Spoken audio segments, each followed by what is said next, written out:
हाँ तो विद्यार्थियों, पिछले लेक्चर में अपन ने memorandum statement of profit and loss account बनाकर चालू वर्ष का लाभ ज्ञात करना सीखा। उसके बाद allocation of undistributed profits of subsidiary company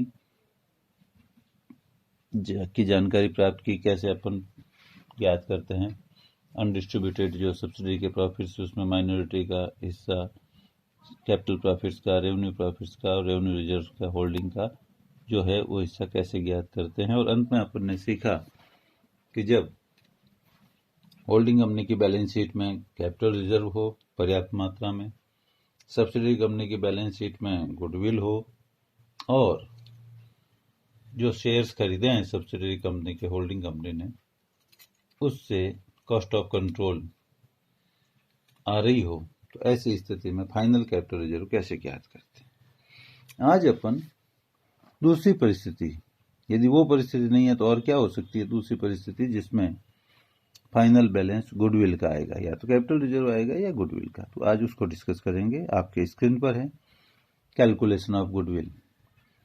सबसे पहले जिस प्रकार से कल अपने समझा था कि cost of shares as per holding company balance sheet सबसे पहले लिख दिया जाएगा। उसके बाद less dividend out of pre acquisition profits, जो भी प्राप्त हुआ है घटा दिया जाएगा। इसके बाद जो राशि आएगी वो होगी करेक्ट कॉस्ट ऑफ शेयर्स। इसमें से लेस फेस वैल्यू है तो वो, यदि फुल्ली पेड नहीं है तो पेड अप वैल्यू जित शेयर्स की है उसको नंबर ऑफ शेयर्स जितने होल्डिंग कंपनी के पास है सब्सिडरी के, उनसे गुणा करके यहाँ घटा लिया जाएगा। तो अब जो फिगर आया वो कॉस्ट ऑफ कंट्रोल है। यहाँ तक अपन ने कल समझा था। अब यदि सब्सिडरी कंपनी में जो अपन ने प्रॉफिट्स अनडिस्ट्रीब्यूटेड थे उनको डिस्ट्रीब्यूट किया, तो उसमें जो कैपिटल प्रॉफिट्स हैं वो भी आ सकते हैं और कैपिटल लॉस भी आ सकता है, पर दोनों साथ नहीं आएंगे, या तो कैपिटल प्रॉफिट आएंगे या कैपिटल लॉस आएगा। तो आपको एक चीज ध्यान रखना है कि कैपिटल प्रॉफिट्स आए तो लेस हो जाएंगे, less capital profits as per allocation table, जिसको अपन प्री एक्विजिशन प्रॉफिट्स भी कहते हैं। ये घटाने के बाद यदि राशि पॉजिटिव आती है तो वो गुडविल हो जाएगी, और यदि उस टेबल में फिगर नेगेटिव आ गया, इसका मतलब वो कैपिटल लॉस है। तो कैपिटल प्रॉफिट्स घटते हैं, यदि कैपिटल लॉस होंगे तो वो ऐड हो जाएंगे, इसलिए मैंने साफ लिखा है और ऐड कैपिटल लॉस। तो कैपिटल लॉस होगा तो ऐड हो जाएगा, फिर टोटल फिगर आएगा वो गुडविल हो जाएगा। ये अंश खरीदने के कारण जो अपन ने गुडविल का भुगतान किया है वो राशि ज्ञात हुई। इसके बाद अपन ज्ञात करेंगे calculation of final balance of goodwill. Final goodwill निकालने के लिए आपको तीन चीजों की जरूरत पड़ेगी। नंबर एक, होल्डिंग कंपनी की बुक्स में गुडविल है, वो भी यहाँ आ जाएगी। सब्सिडरी कंपनी की बुक्स में गुडविल है, वो भी यहाँ आ जाएगी। और यदि कैपिटल लॉस है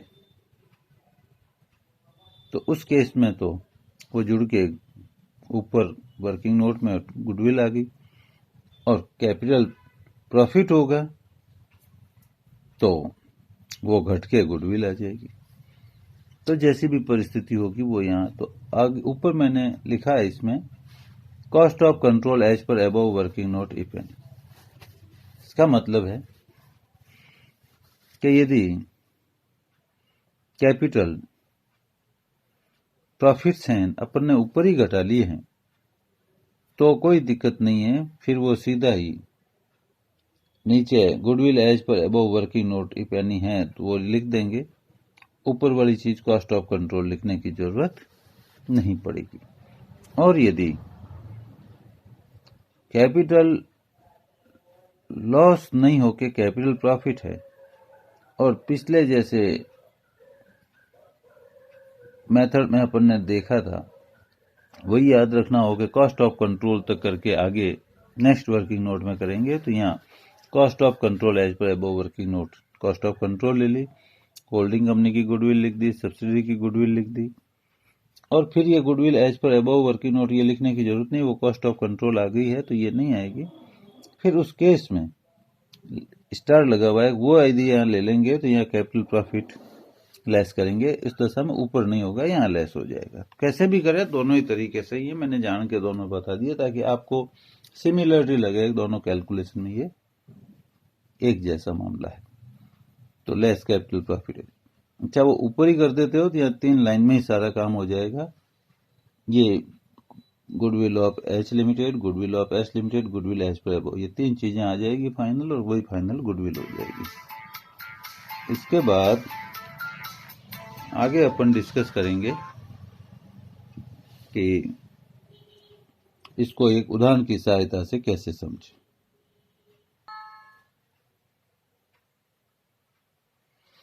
हाँ, तो अब अपन एग्जाम्पल लेते हैं। होल्डिंग कंपनी ने 1 अप्रैल 18 को एस लिमिटेड द्वारा निर्गमित कुछ समता अंशों का 80% भाग खरीद लिया। 31 मार्च 19 को एस लिमिटेड के स्थिति विवरण का दायित्व पक्ष निम्नलिखित था।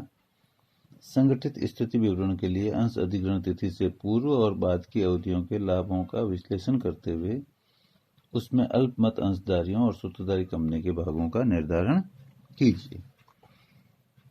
तो नीचे सूचना दी है equity and liabilities of S limited, जिसमें इश्यूड कैपिटल है 10,000 equity share of ₹10 each, 1 lakh रुपए। जनरल रिजर्व एज ऑन 1/4/18 है 60,000। प्रॉफिट एंड लॉस अकाउंट 1/4/18 का है 20,000। प्रॉफिट फॉर द ईयर है 18-19 का 1 लाख, और सन्ड्री क्रेडिटर्स हैं 40,000, टोटल 3,20,000। ये क्वेश्चन है।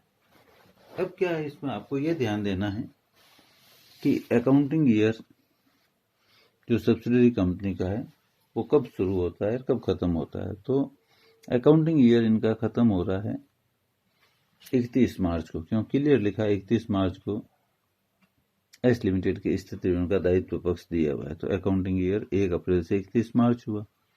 होल्डिंग कंपनी ने इसके अंश, सहायक कंपनी के अंश 1 अप्रैल को खरीदे हैं, इसका मतलब साल की शुरुआत में खरीदे हैं। तो ओपनिंग बैलेंस जो भी होगा वो प्री एक्विजिशन का होगा और करंट ईयर का प्रॉफिट पोस्ट एक्विजिशन का होगा। सामने स्क्रीन पे आपके टेबल बनी हुई है, लिखा है statement of allocation of undistributed profits of S limited. Particulars में प्री एक्विजिशन में जनरल रिजर्व और प्रॉफिट एंड लॉस अकाउंट 1/4 के लिए हुए हैं 60,000 और 20,000 जो क्वेश्चन में दिए हुए हैं।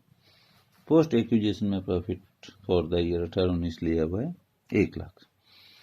अब चूंकि आपके क्वेश्चन में लिखा हुआ है कि सूत्रधारी कंपनी ने सहायक कंपनी के कुल निर्गमित समतांशों का 80% भाग खरीदा, तो 100 में से 80% होल्डिंग ने खरीद लिया, पीछे बचा 20%। तो 20% कह दो या 1/5 कह दो, वो हिस्सा हुआ माइनॉरिटी शेयर। तो अमाउंट का टोटल प्रॉफिट का कॉलम है, उसमें 60,000 और 20,000 ओपनिंग बैलेंस दिए हैं प्री में, और पोस्ट में 1 लाख दिया, टोटल 180 हो गए। इन प्रॉफिट्स का 20% माइनॉरिटी शेयर है, तो 60,000 का 12,000, 20,000 का 4,000, 1 लाख का 20,000, टोटल हो गई 36,000। तो माइनॉरिटी की दृष्टि से कैपिटल रेवेन्यू का क्लासिफिकेशन नहीं होता है, ये केवल होल्डिंग कंपनी की दृष्टि से होता है। अब जो होल्डिंग का शेयर है वो प्री एक्विजिशन में जितना होल्डिंग का शेयर है वो कैपिटल होगा। 60,000 का 80% 48,000, 20,000 का 80% 16,000, ये हो गया कैपिटल प्रॉफिट। पोस्ट वाला रेवेन्यू प्रॉफिट होगा, तो 1 लाख का 80% 80,000, फिर टोटल कर लो जी, ये मिल गई जोड़। तो इस सवाल में सूत्रधारी कंपनी ने साल के शुरुआत में ही अंश खरीद लिए थे। यदि सूत्रधारी कंपनी सहायक कंपनी के अंश वित्तीय वर्ष के बीच में खरीदती हो तो उस वर्ष के लाभ में जो पूंजीगत और आगमगत भागों का वर्गीकरण है वो अंश खरीदने की तिथि के पूर्व और पश्चात की अवधियों के अनुपात में विभाजित किया जाएगा। और कोई सूचना प्रश्न में नहीं हो तो ये मान्यता मानी जाती है कि सहायक कंपनी ने वर्ष भर समान दर से या बराबर लाभ कमाए हैं। एक अपन उदाहरण लेते हैं जिसमें होल्डिंग कंपनी वर्ष के मध्य में ये अंश खरीदती है।